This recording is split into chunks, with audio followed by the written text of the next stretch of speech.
And welcome to the Pride of Detroit post-game show. Chris is feeling it. He's kind of cross-eyed. He's trembling in fear, excitement, anger, a little bit of everything. My goodness, people. I made cold brew at halftime. It was the worst decision of my life, drinking all of this here. It pays off in the end, but I don't think I'm going to age right anymore. I already have bad tinnitus, and now I think that took like 20 years off my life. No joke. Maybe. Yeah. I mean, was good. That was fun. We do it again. Let's not, though. Here's the thing. That game was the exact same game as the Chicago Bears game, just with the coin flip. This time DeAndre Swift caught the pass. That's what this game was. And I don't care. I don't care if it buys Matt Patricia a couple of weeks. I don't care that the team blew a 21-point lead. That game was fun as hell. That game was maddening, but it was fun as hell, and I don't care the Lions win. I'm happy. I don't care. I disagree. That was fun as hell. It was nerve-wracking as hell. Yeah. It was entertaining, to say the least. I don't think you'd have this opinion if Prater misses that field goal. You're probably just well, then he makes the one in overtime, and we're fine, right? That's how that game is going to happen. If that game goes into overtime, I think we all know what's happening. Jeremy, everyone on Twitter called it for the tie. I should have called it for the tie in our predictions this week, and I didn't. I feel bad. I feel like I need to take a shit. I'm not gonna lie. I need to take a really bad dump right now, and that's what this game feels like. Is just I don't even know where to start with that game, because I want to yell at this team, but I'm also glad they're. I like wins. Yeah, folks. yeah. I know it's meaningless. Who cares? You get only 16 games. Enjoy them. And listen, if you're emotionless in this game, I totally feel that. If you're, I would say though, I don't know where you check that, because that game was swinging wildly all over the place. And well, here's why I'm not emotionless in this game, because this was the redemption game for Matt fucking Prater. Can we give it up for Matt Prater? He's had a heck of a year. We've had people saying, we even ran a story this week saying, is it time to get rid of Matt Prater? Boy, Hamza, you might want to delete that one from the record. Delete. Because in his 100th game as a Detroit Lion, Matt Prater goes out, and yes, Bud Light kick. That's right. Now he has a longer field goal than Brandon McManus. 59-yarder. Is that the longest he's had since he's been in Detroit? So. It's got to be close. He's had some 60s. He's had some 60-yarders. I know it's not as long. He had a 63-yarder in Denver. I don't know. Has he had a 60-yarder in Detroit? He hasn't. That's the longest kick he's made with Detroit. Oh, really? I thought he made one longer before. He's had a 59-yarder before in Detroit, but this ties the longest kick he's ever made in Detroit on his 100th game. In a season he's struggling. As a freaking, how old is he, 36-year-old? I'm never going to accomplish something that good as a 36-year-old. Don't kid yourself. That's right. It was a 59-yarder in mini. That's right. Good call, chat. I have so many thoughts about this game. I am all over the place. I don't think the Lions had a good game. I don't know how you could say that. They still pulled it out, though. And that's amazing. That's fantastic. They had a first good half. Let's give it that. But any good you have gets erased by that second half, which, like, it's happening again. Why are we here just to suffer?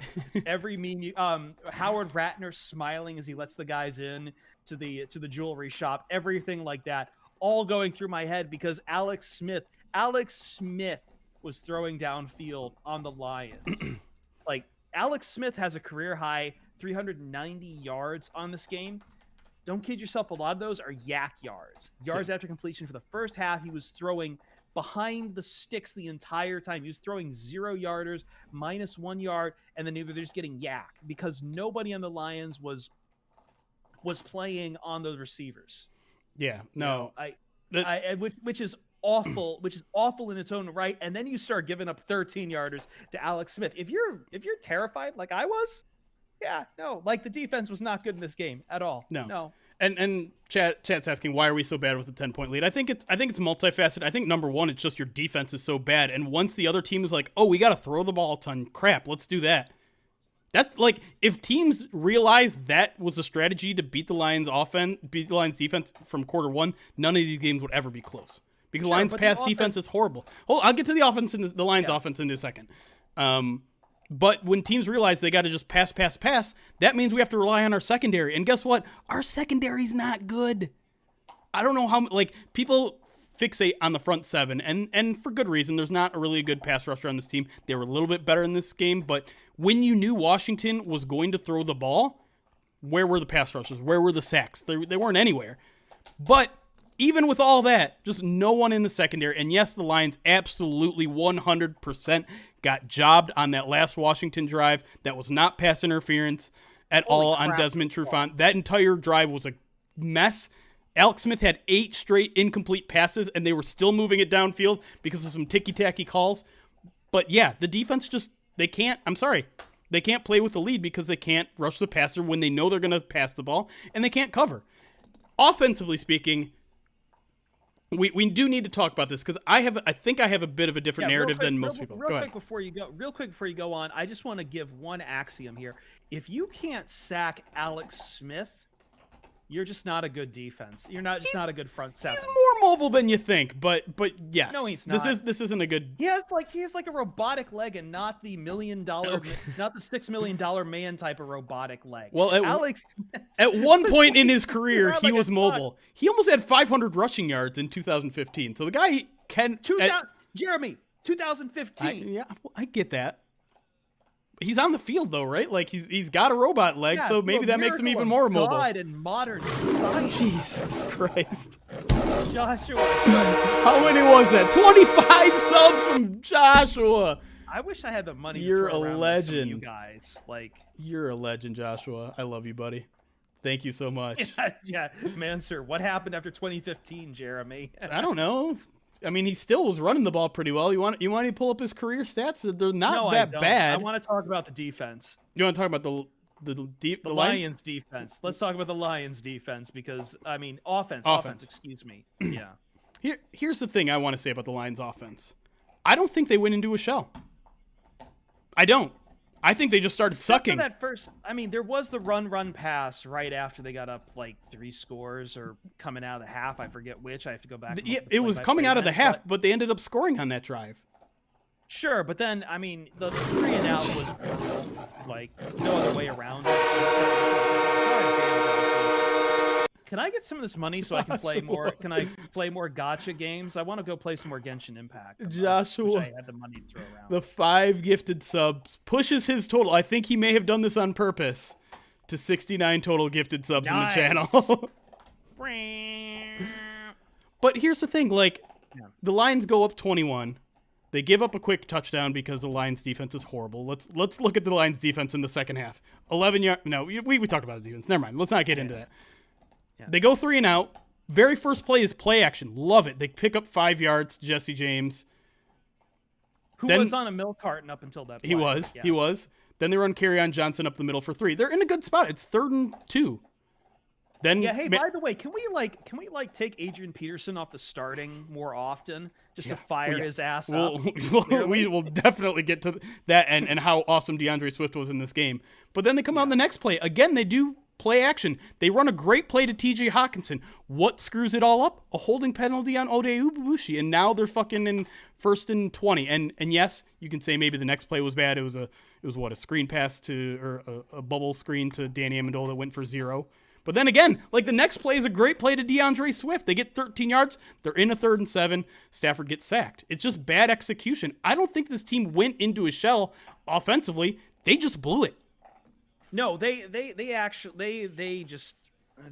did blow it. They just had, but still, some of the stuff is just, I don't know if they just didn't make adjustments or it was just not making the right calls that they needed to. I just don't understand where these differences start happening, where the offense can just fling fire. Although granted, something we do need to talk about the first half, and I'm sorry we got away from the defense so early, is that there was quite a bit of handouts what that football team was giving to the Lions in the first half. You had the missed field goal. Yep. You had the almost interception that I think turned into a punt. And then you had the fumble before that. Yeah. And the fumble turns only into a field goal, but still those killed quite a few Washington drives there. Yeah, I mean, you look at that first half, and I think Washington left a ton of points on the board. Yeah, we didn't turn any of those points, any of those opportunities into points. Right. But that kept Washington in the hole. But yeah, I think the first drive of the game is a perfect example of why this defense wasn't as good as maybe it looked in the first half. Is because Washington drove all the way down the field. They got to Detroit's 14-yard line.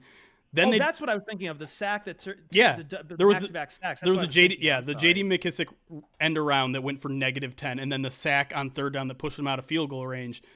I mean, you do have to give the Lions credit for those plays. I mean, they made them. They got the sack. They got the -10-yard rushing play. But at the same time, you kind of got a sense like, this could be a long day if Washington doesn't run 10 yards backwards in back-to-back plays.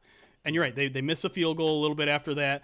They have the fumble on their 2-minute drill drive that turned into 3 points for the Lions. The defense really, I mean, if we're being completely honest, the defense was not good all game. And that's a huge concern because this Washington offense, not good. Coming up on PODcast, I'm going to be talking about how Alex Smith, his only incompletions on the day through the third quarter was to J.D. McKissick, former Lion, his only incompletions on the day. He made everything else. Now, granted, that's easy to do when you're not throwing more than 3 yards downfield, but I digress. We should get back to the offense. Swift, phenomenal. Yeah, we let's love talk to about see Swift. it, folks. We love to see it. I'm worried a little bit about Stafford's hand moving forward, but at least he found Marvin Hall deep, and that's fantastic. He finds Marvin Jones pretty long as well, if I recall, too. He had a good day. And I think even the offensive line, as much as I had just talked to Lincoln Kennedy, who's been on us before, he's a play-by guy for the Raiders. He used to play for the Raiders, offensive lineman out of Washington Raiders in the aughts. But we got talking about Stafford and why Stafford hasn't worked out in recent years for the Lions. And a lot of that is about, and one of the things we got onto is we were talking about the rotation for the offensive line. And he just immediately, he slams me every time I bring it up with the Lions, like, that's bad. You should not be doing that. Yeah. You're supposed to work as a unit. You're not supposed to take us out. We're not cornerbacks. We're not wide receivers. You don't rotate the line. And I'll have to go check snap counts when they come out. I didn't see the line did play better. I don't think. Yeah, I think the line more out of necessity, given some of the injuries, than anything else, has stopped rotating. Like Vitae. Yeah, right? Vitae was out in this game, so yeah, and Joe Dahl was battling an injury. He was active, but I don't think he got into the game at all. So no, I don't think we'll have to see the snap counts, but for better or worse, they did play as a cohesive unit. And what you get out of that is only one sack on Stafford. Granted, it got pretty close a few times. Sure. But also got bailed out by a roughing the passer on one previous one. With Bostic going low and I forget who went high. Right. Yeah. A lot of people were blaming Bostic for that, but Bostic wasn't the one who went helmet to helmet there. So, Yeah. I mean... blame your teammate there. But at the same time, it's an improvement versus what's been happening the last few weeks where Stafford is just... No question. He's got traffic in the pocket. He steps up trying to get something, and just a hand reaches out and takes him down. I think this might go down as one of the better offensive performances of the year so far. I really do. And granted, everything has to come with the addendum is you're playing an NFC East team. But this is you have to take the performances. It's week to week. You have to take the performances where you get them. And this is not a bad Washington defense. It really isn't. They were number 1 against the pass in DVOA. And look at Matthew Stafford's stats. 276 yards, 8.4 yards per attempt, 3 touchdowns, 0 interceptions, 127.8 passer rating. That's a hell of a game against a really good defense. Against a really good defensive line, they run for over 100 yards, 5.0 a carry. That's really good. Now, again, I feel like Lions fans are going to fixate on the frustrations in the second half and how those 2 punt drives it's hard back. Not to. Yeah, it's I mean, not to. those are you make your money. Right. I mean, dagger time, right? In dagger time, you go 3 and out back to back. That's horrible. It's bad. You can't let that happen. You can't let Washington get back into the game. But let me steal my thing that I do. Let's take those 2 drives out. Let's throw them out. You're gonna get angry texts again. I don't care. Look at the rest of this game. They ran the ball well. Matthew Stafford looked good for most of them. It sucked he missed on a couple passes, including that deep one to Quintez Cephas at the very end of the game that would have just won it without Matt Prater heroics. But they were generally pretty darn good in this game. And like I said, this is a good Washington defense. Horrible Washington offense, and that says more about the Lions defense, probably. Yeah, but I think you need to give the Lions offense. I think more people are sweating. Yeah, I just think you need to give the Lions a lot of credit here. And yeah, offensive line did play very well. 1 sack and 5.0 yards per carry against a bunch of first-rounders in that Washington defense. Give them credit. Yeah, let's just hope that they stick with the offensive line rather than guys coming back from injury and suddenly the rotations happen again, because that's where it's going to bring up more trouble again. Yeah. I think they played very well even without our man Kenny Galladay. Exception of Quintez Cephas, I thought some of the misses he was making just not great. But he had a bad he's drop. young. He's young. He's going to make those mistakes. I'm not going to kill him for it. Adrian Peterson, I thought played a little bit better for the run game. Not great. I mean, still average over 5 yards a carry, but I mean, clearly going forward, you want DeAndre Swift out there. Yeah, like, I mean that's the starter. He's won the starting job. Don't baby Adrian Peterson. If anything, leaving Adrian Peterson feeling gypped and mad and frustrated that he's somehow being slighted is probably a good thing at this point. You need whatever fire you can get out of him at this point, because guess what? Up until this game, you were just running straight at a brick wall, AD. You need a DeAndre Swift out there, because DeAndre Swift, like 149 yards total from scrimmage. Hate to say it, but like, damn. That's versatility you are not getting from AD. That's why, you know, as many troubles the Lions had taking these running backs in the second round, it's why a lot of people thought, it's why a few people thought, Jeremy, and some people here too, that Swift was different. That Swift was a different from those picks. Now, granted, it's still his first year. It's still only half the season, but still, I like what we've seen out of him. I really do. I mean, and it just goes to show you, like, he was the focal point of the offense today, period. Yeah, 100%. Absolutely. And it goes to show you that he can be that kind of a game changer. Because like I said, I do think the Lions deserve a lot of credit for how their offense played in this game. Of course, what people are going to say, and rightfully so, is why so late? Why did we wait until week 10 to unleash DeAndre Swift to get him 21 touches in this game? I think that goes for the whole playbook, Jeremy. Like, suddenly we're throwing deep for the first time in forever, finding Marvin Hall and Marvin Jones deep multiple times in the game. Stafford's not doing these, check downs and screen plays, and there's not that awful fake out Marvin Jones jet sweep that no one ever bites on ever. Like, that was all out the window. This looked different from anything we've seen from this Lions offense today. And I'm just wondering what took you so long. Yeah. But I don't understand it. I think Darrell Bevel called a great game in this game. I thought they did a great job using Swift as a decoy. Often. As a decoy. Like, there were a couple plays where it was like, it looked like it was going to be a handoff or a screen to DeAndre Swift, and they went screen other way. They went screen to Hawkinson, or I think they did it once with Danny Amendola. And so they knew going in that DeAndre Swift was going to be the focal point of this game plan, and he was going to be effectively used as a decoy, and I think he was, and I think they nailed it. Yeah, this was kind of the week when all of the veteran talent kind of broke down a bit. Amendola didn't have a good game. Adrian Peterson didn't. But at the same time, your young guys are starting to step up in that, again, Marvin Hall, limited catches, but did a lot with what he had. DeAndre Swift, the star of the day. He's definitely getting a stock up. I mean Marvin Jones, 8 catches, 96 yards. That's a classic Marvin Jones game for him. He's back. He's back off the milk carton again. Yeah. I would just say this as far as narrative off this game. This doesn't ruin anything for the Lions, nor do I think it changes the fortunes of Patricia. I know I'm jumping into this way too early, but I see that's the reaction out of a lot of fans today, is that somehow still the win is a loss. Sam Hinkie obviously has warped all of our brains forever and ever. Trust the process and, root to get the bums out of town. Listen, I don't think, like, we laid this out in our mailbag, Jeremy. The path to a record that I think, now I'm guessing here because that's all we can do here. We're not savants, but nor are we the Ford family. But all I'm saying is, me and Jeremy were saying on Thursday, the path to the Boston boys staying in town is very fraught with peril. I don't think this game changes anything about that. it's fun for us because it's a win and you don't have many of them. You weren't going to play. You're not going to get a massive high draft pick anyway.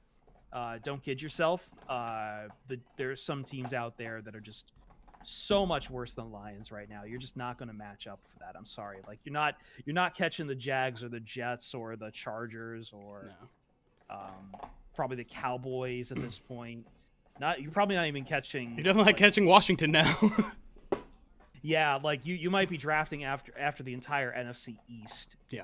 I just hate to say it, but like that's fine, man. There's enough talent to go around the first round. Enjoy the next 3 weeks where they're playing some bad teams and they might pick up a win or two. They're playing Carolina this week, and I think I heard Teddy went down with an injury. I haven't followed up on that. He went to the locker room. We're gonna have to see what happens. We'll see. That. Yeah, Christian McCaffrey he was playing lights out against a very good Buccaneers offense. So if he misses the Lions, that's a big thing. Feather in the cap for the Lions. It's just there, kind of a bullet dodge. I don't think this win is going to fool anyone into believing that the Lions are contenders. I mean, no, God, everyone on Twitter, everyone saw what was happening in this game, guys. Yeah. Like everyone knows that this game didn't deserve to either be as close as it was, that it didn't deserve for the Lions to really win. I mean, they win in the sense that they deserve the win, in the sense as much as anyone deserves to win in the NFL sometimes. Yeah. But everyone was calling for a tie near the end of this game. Just that was the way this game was going. You pull out one late.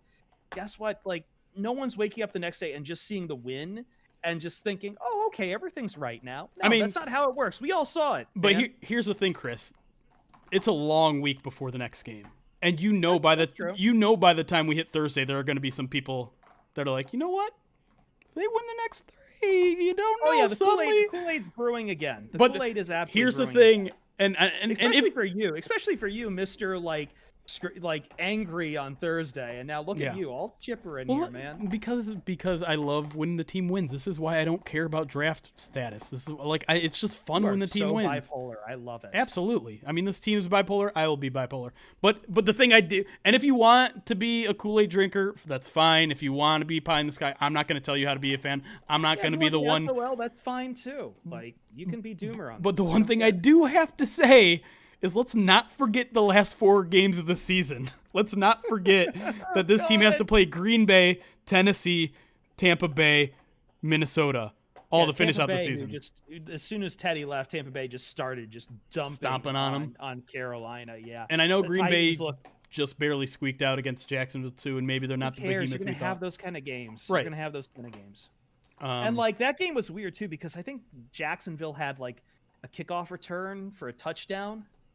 So punt return. As you will. Punt return. That's it. Yeah. I don't even think they win against the Panthers if Teddy plays. I don't even think they win against the Texans. Deshaun Watson is probably going to rip this team apart on Thanksgiving. I don't know what happens against the Bears. But I don't want to look ahead too much. I evaluate each game here. Yeah. And then at the end, we will take the full tapestry and then still decide that probably Matt Patricia still needs to get fired because you've wasted 4 years. And something on the podcast we are going to talk about. You still want to talk about that Bleacher Report? I think it's probably worth maybe not a full segment, but yeah. In case you're new, and I know there's probably a lot of new of you from YouTube, this is just our post game show. We're probably going to go maybe 15 minutes more at most. We're coming back at 7 o'clock, so 2 hours. We're coming back in 2 hours. We're doing a full 1 hour show. Shower. We're going to break down everything from this game. We probably are going to talk a little bit about the Matt Patricia Bleacher Report article. If you haven't read it yet, just Google it. I don't have a link for it, you guys, or anything. But yeah, that's how it's going to go. I do have one question for you about this game. Was there anything different about this game? That not necessarily that makes you think the Lions are headed in the better direction, or just anything you saw that was different, that maybe was an adjustment that they made. Maybe it was something that they did. I mean, defensively speaking, I think we can say this is still the same team we've seen all season, right? Let me start. So I've got 2 changes. First off, the Lions actually got a good broadcast team for once. And I think that's the story of the day is that Aqib Talib, everyone's in love with this guy as a color guy. He's got that Texan charm, and he's ready to just slide right into the broadcast booth, I think. Yeah, I mean, I watched like it on it. mute, so I don't know Talib. No, I don't know how he Aqib did. Talib, go back and watch this on League Pass. I'll let you get my login if you need to. I got one. Yeah, Aqib Talib, if you guys didn't have volume up on it, I think because the Lions secondary is such a story this year, Aqib gave a lot of good insight on what was happening in the backfield, which was fantastic. I feel like we always have these arguments over man, if they're playing man, if they're playing zone, but I like it. I liked it. It's his first year here. He thought as late as September he was going to be on an NFL team. So he's kind of sliding in here late. It's kind of funny because Matt Patricia earlier in the week was like, "Yeah, I hope he doesn't give away any of my secrets." Because I mean, he was on the Patriots defense. Like he knows exactly what the lines are running out there. Yeah. He also knows how to snatch a chain too. The thing I would say different about this is just, again, the Lions opened up their playbook a lot earlier on the offense. I think that's the key here, is that they legitimately went. They weren't trying to play for tempo. They weren't trying to establish a run out of the gate. They were going for the jugular right away, and they put Washington in the back foot and forced Alex Jones to. I mean, wow. Alex Jones. Goddamn frogs in the football. The goddamn frogs in the football. It's not happening here. What is wrong with this team? It's called the football team. What the hell? It made Alex Smith put more pressure on Alex Smith to go and try to make plays, and that's probably where you want him. Again, I know that's a problem on the defense. You let 390 yards to Alex Smith. That's bad. Oh God, Twitch chat is now spamming me with Alex Jones memes. Yeah, and it's just making me giggle. But yeah, I get it. You gave up career yardage to Alex Smith, but if I'm there before this game is played, that's my game plan. I want Alex Smith to try to throw, because I'm sorry, I know he's got a great comeback story. He's not a good quarterback.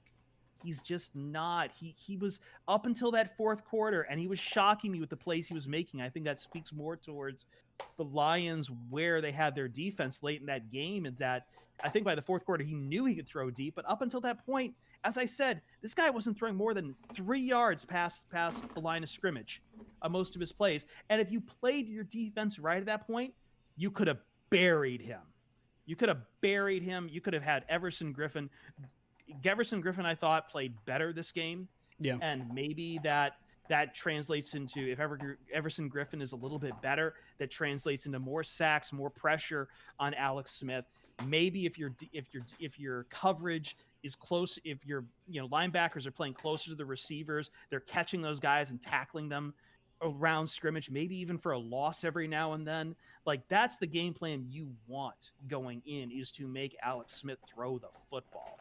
And that's exactly where the Lions had him. They just let him off the hook. They almost let him off the hook, Jeremy. They almost let him off the hook. And this is why I said it's exactly the Bears game. That's exactly the game plan against the Bears, is to get them to throw the ball. That's exactly what Mitchell Trubisky did through the first 3 quarters, which is nothing. He threw it short and nothing happened. Now, I thought the Lions were pretty poor in tackling in this game, so a lot of that short stuff was working for Washington through the first 3 quarters. But yeah, then he started taking shots deep when they needed to, and they were there. And we all saw what Mitchell Trubisky did in the fourth quarter against the Lions, 2 months ago? Same thing. Exact same thing. Yards, again, I'm going to harp on this, but that's Fugazi. Alex Smith did not have 390 yards. His receivers had 390 yards. Half of those, how many yards were coming after completion, Jeremy? I feel like almost 200 yards were after the ball was completed. Yeah.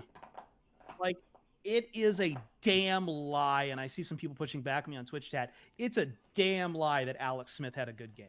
That numbers are lying to you. I wouldn't say he had a bad. I thought he had a fine game. I mean, he didn't have a great game because he didn't push the ball downfield that much, but he was fine. He didn't make mistakes.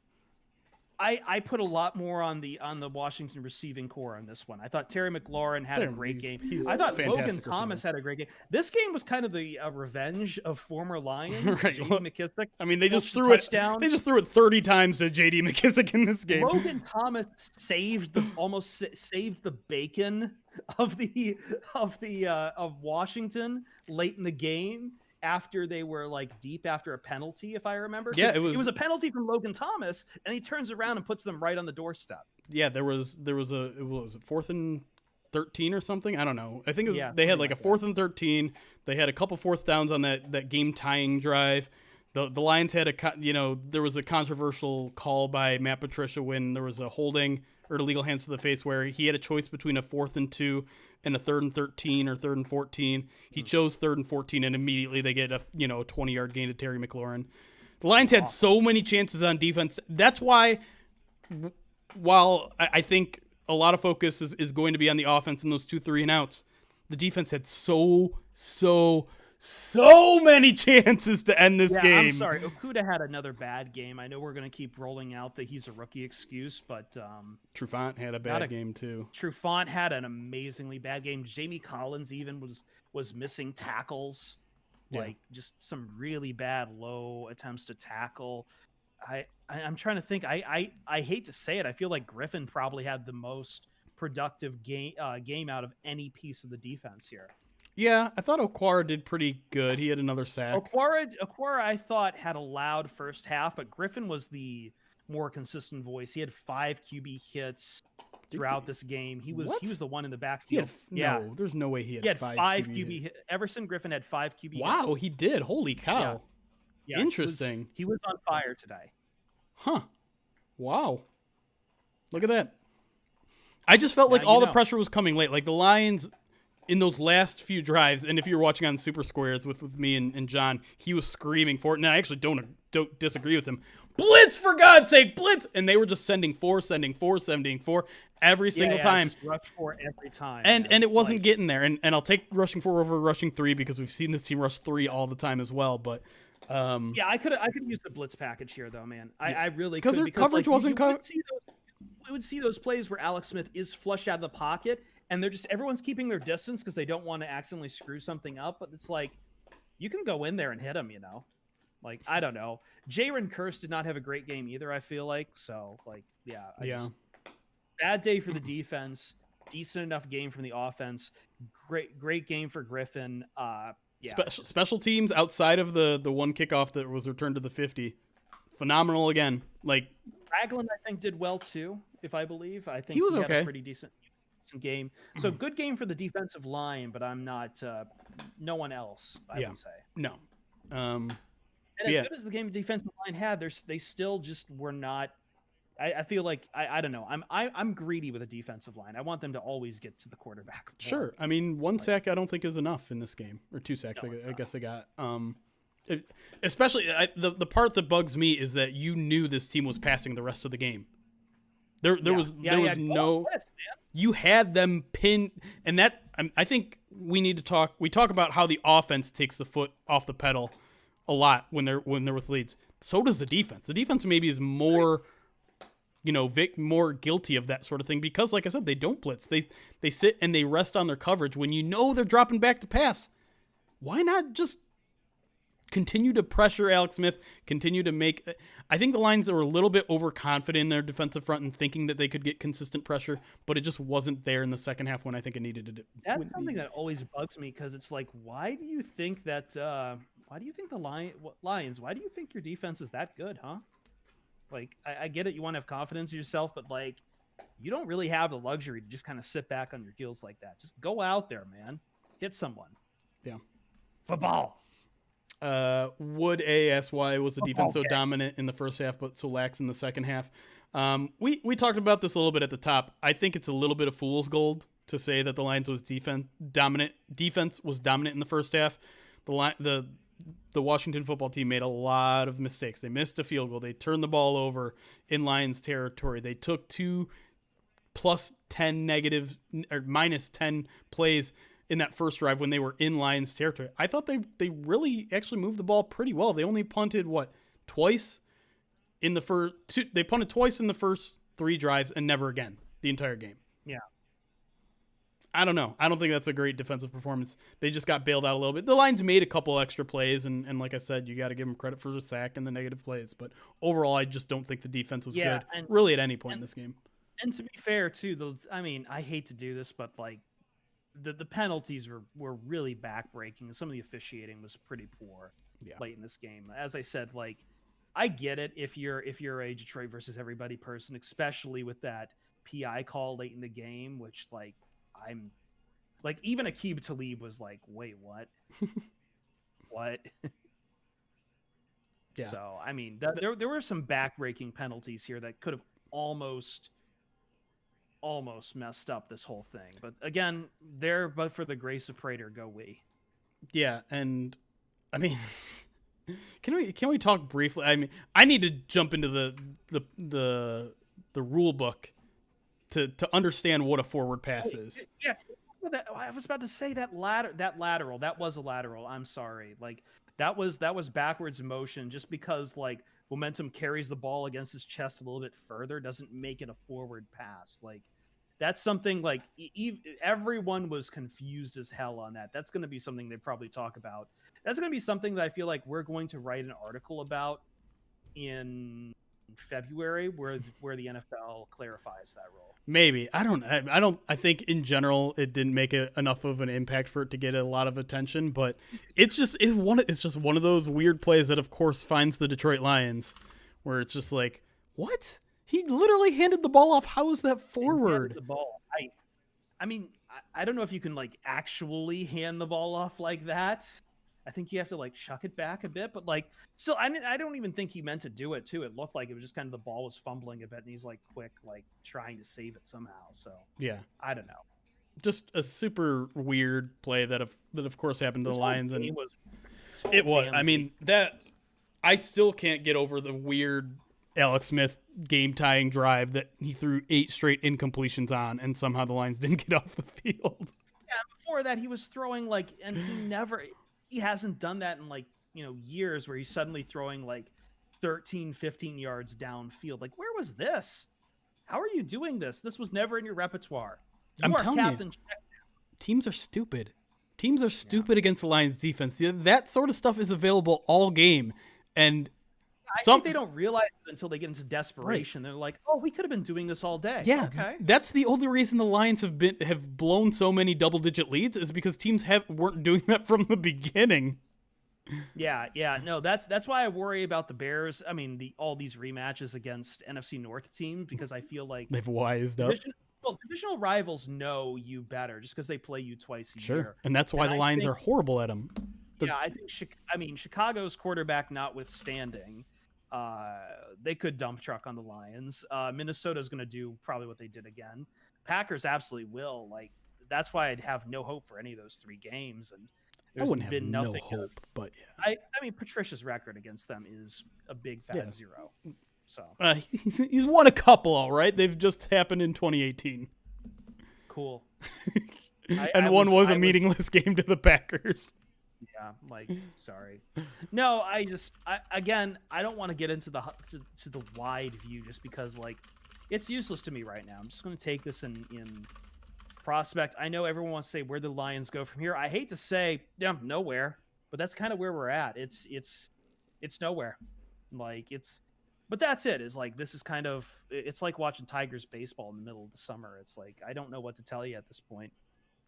It's cool when they win, but I don't know if it speaks to any giant great meaning. I'm not going to read these tea leaves. I'm just going to drink my tea. Yeah, I mean, if you wanna have a good time, focus on the immediate. If you wanna have a bad time, I mean, look ahead. Yeah, I say just enjoy the moment, enjoy playing Africa for Monday for Victory Monday, and then don't think about anything else because. Listen, I don't know what's going to happen with Patricia. I want to see him gone. I've been wanting to say for years I've wanted to see him gone. I didn't even think he was a good hire to begin with. And I can't tell you what happens because as much as we want our wishes fulfilled, it's just... And I'm not saying we want our dooms fulfilled. I'm not saying your dooms are going to be fulfilled either. Because I still think, if I was a betting man... What'd you do? Did you turn off the stream? No, we're good. Okay. I would say if I'm a betting man, I still look for Patricia to be fired at the end of the season. Of course. There just hasn't been enough here to say that this has been improving as a team. Like, it's been there for all to see. Just nothing else to say about it. But. All right, I think we should probably get out. Yeah, I was gonna say that's probably a good place to end it. Again, everyone that's watching on YouTube or Twitch, we will be back here at 7 p.m. So just under 2 hours. We're gonna get a little deeper into the game. We're gonna talk about that Matt Patricia article on Bleacher Report. Again, YouTube or just Google it if you don't know what we're talking about. And yeah, I think that's all I got. I'm gonna send everyone at Twitch over to Super Squares. They're watching, I think, the Seattle Rams game, which is 17-7 Rams right now. Those NFC West games are always a blast. So head on over there. Have a good time. Say hi to John for me. And enjoy the rest of your evening. And then join us 7 p.m. tonight for some fun stuff. We will see you all. Hold on. It takes a while to raid. All right. See you guys later. And then I'm guessing YouTube is still watching. Hold on, YouTube. Give me 5 seconds, and then we're just going to end the stream. So, thanks again for watching on YouTube. Hit that subscribe button. Hit the bell button so you know every time we're going to go live, because we're going to start live streaming from both now, and that's fun and exciting. So, yeah. Good night, everybody. Go get some food, and then come back in, I don't know,